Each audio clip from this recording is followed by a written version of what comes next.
25,000 रुपये तो बस किराया देता हूँ। बच्चे के स्कूल बस का खर्चा और घर का खर्चा सब कुछ करने के बाद हाथ में कुछ बचता ही नहीं। फिर भी अपनी गृहस्थी चला रहा हूँ।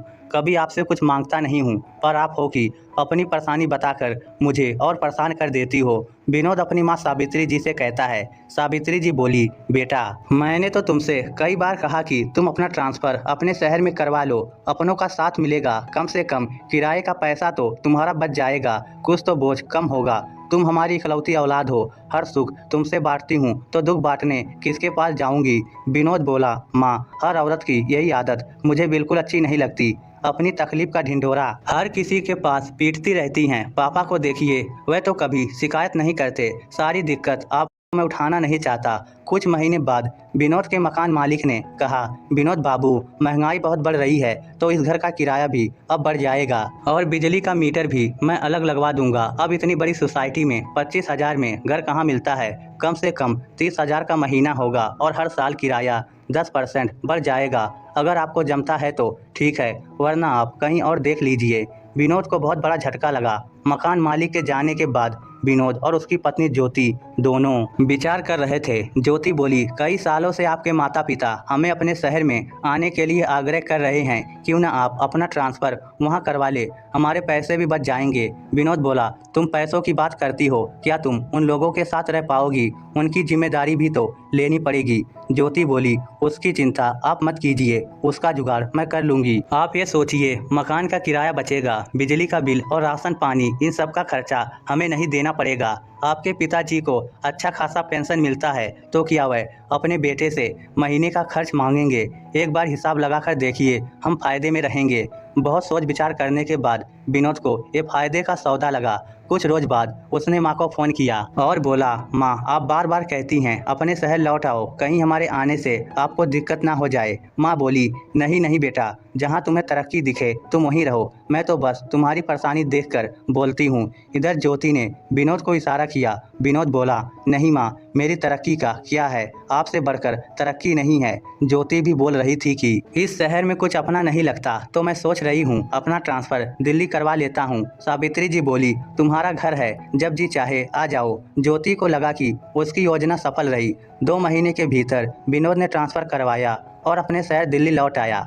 माता पिता बहुत खुश है, क्योंकि जो बेटा साल में एक बार मिलने आता था अब वह उनके साथ रहेगा। सावित्री जी ने बड़ा वाला कमरा साफ करवाकर बेटे बहू को दे दिया। धीरे धीरे विनोद का परिवार वहां बस गया। करीब 1 महीने बाद ज्योति सावित्री जी से बोली, मम्मी जी, मोनू को स्कूल बस लगाने की क्या ज़रूरत है? पापा जी तो घर में ही बैठे रहते हैं, वह भी तो इसे स्कूल छोड़ना और लाने का काम कर सकते हैं, हमारा कुछ पैसा ही बच जाएगा। सावित्री जी बोली, नहीं नहीं बहू, वह सुबह मॉर्निंग वॉक के लिए जाते हैं, इतना ही बहुत है। उन्हें धूप में इधर उधर मैंने कभी जाने नहीं दिया, क्योंकि उनकी तबीयत ठीक नहीं रहती। ऊपर से बच्चे की जिम्मेदारी वह संभाल नहीं पाएंगे। जहाँ तक बात पैसों की है, यहाँ तो तुम्हारा उतना पैसा खर्च भी नहीं होगा, फिर क्या दिक्कत है? इतना कहकर सावित्री जी चली गई।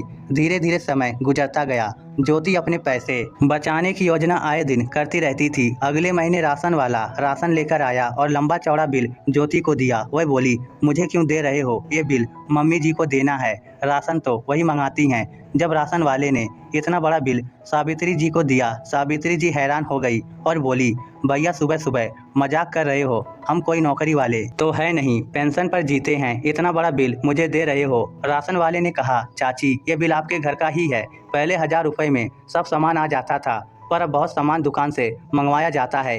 1 महीने का तो भैया ने दिया था, फिर बाबूजी ने दिया, इस बार भाभी ने आपको देने के लिए कहा है। बिल देकर वह चला गया। सावित्री जी ने जब सारी सामग्री का लिस्ट देखा तो वह हैरान रह गई। वह जाकर ज्योति से बोली, बहू तुम तो जानती हो हमारी कोई कमाई नहीं है, बस पेंशन पर ही घर चलता है। इसमें जो सामान है वह तो हम इस्तेमाल करते ही नहीं हैं, तो ऐसा करो, ये राशन का पैसा तुम दे देना, क्योंकि इतना खर्चा उठाना हमारे बस की बात नहीं है। ज्योति बोली, मम्मी जी आप भी हद करती हैं। एक तो आप हमें अपने पास रहने के लिए बुलाती हैं कि हम आपकी जिम्मेदारी उठाएंगे, तो आप नहीं उठा सकती। आखिर पापा जी के पैसे को बचाकर आप क्या करेंगी? हमारे ऊपर तो अभी कितनी जिम्मेदारी है, आप लोगों का क्या है, बस खाना और रहना।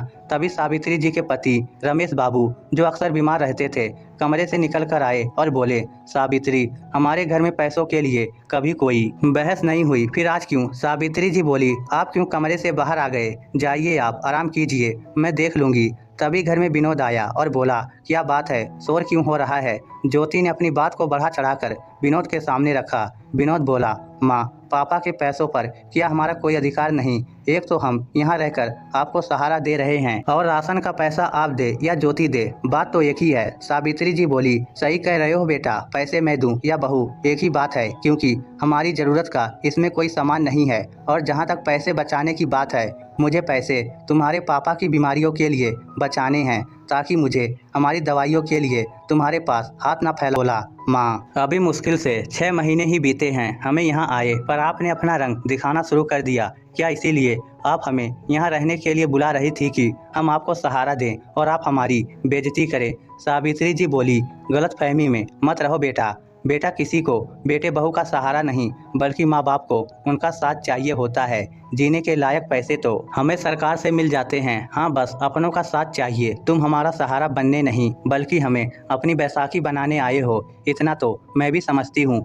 ज्योति गुस्से में बोली, आप कहना क्या चाहती हैं? क्या हमें वहाँ कोई दिक्कत हो रही थी? अरे हम तो आपको सहारा देने आए थे, पर हमें क्या मालूम था कि आपकी सोच हमारे लिए ऐसी होगी। सावित्री जी बोली, बहू, मैं बार बार कह रही हूँ, मुझे तुम्हारा सहारा नहीं, बस साथ चाहिए। अगर मैं सारे पैसे तुम लोगों पर खर्च कर दूंगी तो अपनी ज़रूरत के लिए तुम लोगों के आगे मुझे हाथ फैलाना होगा, जो ना तुम्हें अच्छा लगेगा ना मुझे अच्छा लगेगा। तभी रमेश बाबू अपने कमरे से अपनी दवाइयों का बिल लेकर विनोद को दिखाते हुए बोले, बेटा, आज तक हमने अपनी कोई परेशानी तुमसे साझा नहीं की। देखो, हर महीने हजारों का खर्चा मेरी दवाइयों पर चलता है। तुम्हें तो मालूम भी नहीं होगा कि तुम्हारी माँ ने अपनी सेविंग और कितने जेवर गिरवी रख लिए। मैं तुम्हारी माँ को हमेशा अपनी परेशानी तुमसे साझा करने से मना करता था, पर वह कहती थी, बेटा है, उसे सब पता होना चाहिए। और आज तुम ये कह रहे हो कि हम तुम्हारा सहारा चाहते हैं। नहीं बेटा, बस तुम्हारा साथ चाहते हैं, ताकि जब हमें कुछ हो तो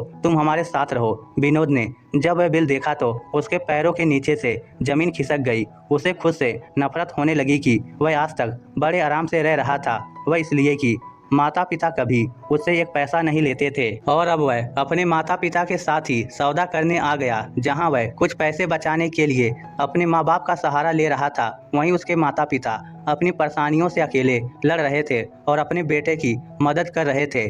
रात में खाना खाकर सब अपने कमरे में चले गए। ज्योति विनोद से बोली, मैं बोल रही हूँ, ये सब इनकी चाल है। ये पुराने दिनों का बिल दिखाकर हमारे साथ खिलवाड़ कर रहे हैं। विनोद बोला, चुप हो जाओ, मैं शर्म से मरा जा रहा हूँ और तुम उसको गलत साबित कर रही हो। आज अगर पापा को पेंशन नहीं मिलता तो उनकी दवाइयों और घर खर्च भी मुझे उठाना पड़ता। तुम ये नहीं देख रही हो कि वह अपनी जिम्मेदारियाँ खुद उठा रहे हैं? अरे वह हमसे कुछ और नहीं, बस हमारा साथ चाहते हैं। धीरे धीरे विनोद को अपनी गलती का एहसास हुआ। उसने घर के सारे खर्चे अपने हाथों में लिए। इधर सावित्री जी ने बेटे का बोझ हल्का करने के लिए पोते को स्कूल छोड़ने लाने की जिम्मेदारी खुद पर ली।